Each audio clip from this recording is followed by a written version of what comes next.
In this episode of Home Theater Geeks, I answer a question from Josh, who's a blind tech geek. And he wonders about the balance between speaker quality and audiophile quality. Really interesting question. So stick around. Podcasts you love. From people you trust. This is TWiT.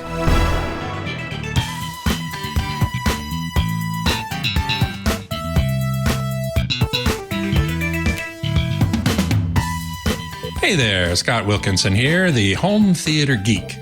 In this episode, I answer a question from Josh, who writes, I really enjoy the show since being a blind techie, I really do treasure good audio since I take in more information from hearing things due to my lack of vision. I was wondering where the balance is between the quality of speakers and the quality of the audio file being played on them. In other words, if I listen to a lossy audio file through high-end speakers and a lossless audio file through junkers, would the better audio quality deceive me into thinking the junkers were the better speakers? After switching to Deezer's lossless streaming format, I made the decision based on sound quality and price to dump my Sonos Play 5 in favor of a 2.1 Amazon Echo Studio system, which includes 2 studio speakers and 1 Echo sub. Since the combined price of this system, along with the convenience of voice activation, is cheaper and nicer than my Sonos Play 5, which required me to interact with my phone to play music. This decision prompted my question regarding speaker versus audio quality. Well, Josh, this is a really interesting question, and it really got me thinking. I agree that the Echo Studio system is probably sounds better than the Sonos Play 5. We got a picture of the Echo Studio, which is a very nice speaker. And here's a X-ray view of it. So its main speaker points downward, its main driver, and the sound comes out the bottom. This is common in some speaker designs. As opposed to the Sonos Play 5, which I have to say is also a very good sounding speaker. I've heard it, and this is their largest, I believe, or next to largest speaker in the Sonos line. And that consists of 3 drivers. If we look at the picture without the grill cloth on it, 3 woofers and 1 tweeter up at the top with some ports on the side. It's actually a very good sounding speaker. But voice control is obviously very important to you. The Sonos does offer some voice control, but I guess you need to use a phone for some controls or setup or accessing the music anyway, and that's obviously not practical for you. Now, I have to say, I'm not sure about using 2 Echo Studio speakers in a stereo configuration, since it's designed to produce very spacious sound, a very spacious sound field with 1 speaker. If we take a look at its X-ray image, we can see that it has speaker drivers pointing in 6 different directions: up, front, back, right, left, and down. The downward facing one is a woofer. So it's meant to be used as a single speaker in a room to produce a very spacious sound.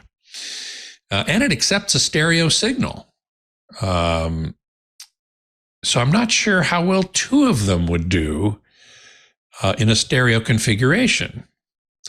On the other hand, I'll have to say there are high-end speakers that are omnidirectional, which is what this is, that are meant to be used in a stereo pair. So if you can get the left channel to the left speaker and the right channel to the right speaker, it could work really well. your question about the balance between speaker quality and audiophile quality really got me thinking. High quality speakers playing highly compressed audiophile, or junkers playing high quality lossless audiophile, how's that going to work? Lossy compression is performed in a well-controlled, predictable manner. You do lose information, of course. Up to 90% or more of the audio information is gone, especially in the high frequencies. But it's done in a way that minimizes perceived losses. It uses a lot of psychoacoustics. And if you compress a lot, the losses will be more audible, but again, predictable. And you will certainly hear those losses on high quality speakers, which tend to be very revealing. Also keep in mind that high quality speakers can't recover the lost information. However, if you have a good decoder, it can effectively interpolate the information, synthesize it, and bring it back into existence, at least what it thinks it should be. And these decoders can do that very well. Now, on the other hand, junky speakers distort the sound in unpredictable ways. Certain frequencies will be emphasized, other frequencies will be de-emphasized, and the distortion can be entirely different from one speaker to another. And any audio played on such a speaker will be distorted in some specific way that's unique to that speaker, regardless of the quality of the audio. So I don't think that playing high quality lossless audio on a junky speaker will fool you into believing that the speaker is better than it is.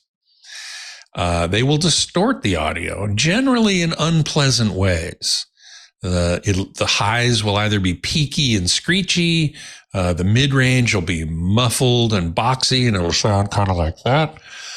There's a lot of different things that can be done to ruin sound in a junky speaker, and playing high-quality audio on it ain't going to make it sound better.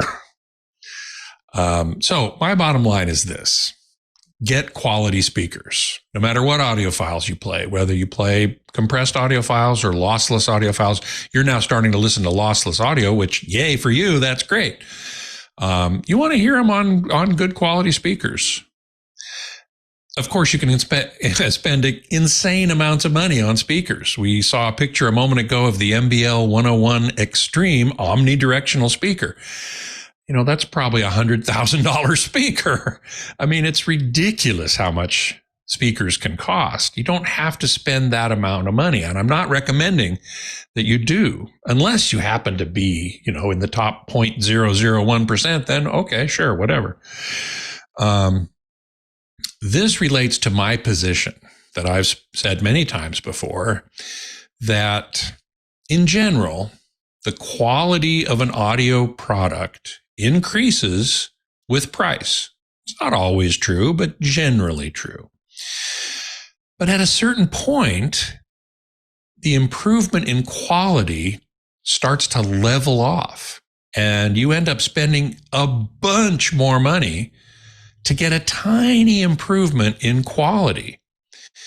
The trick is to find the point in the price performance curve where that curve starts to flatten out. And I've shown this curve before, but it shows you the kind of area that I'm looking for, that I'm suggesting that you look for, which is right in that circle.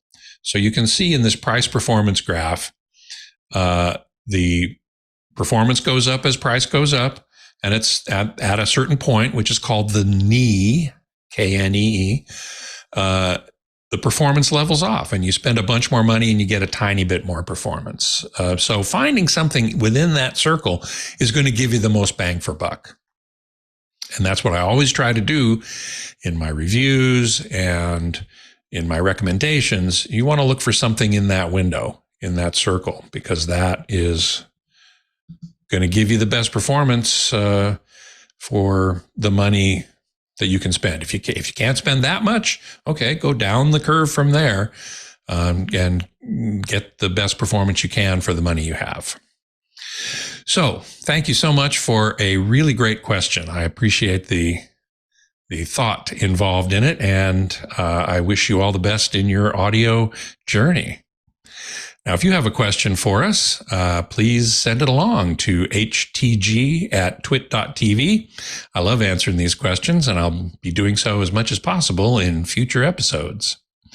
And as always, we thank you for your support of the TWiT network with your membership in Club TWiT, which supports all the TWiT programs, including this one, Home Theater Geeks. With that membership, you can come into the Discord and watch us make the show live. So I do hope you will do that at some point, and we look forward to seeing you. Until next time, geek out.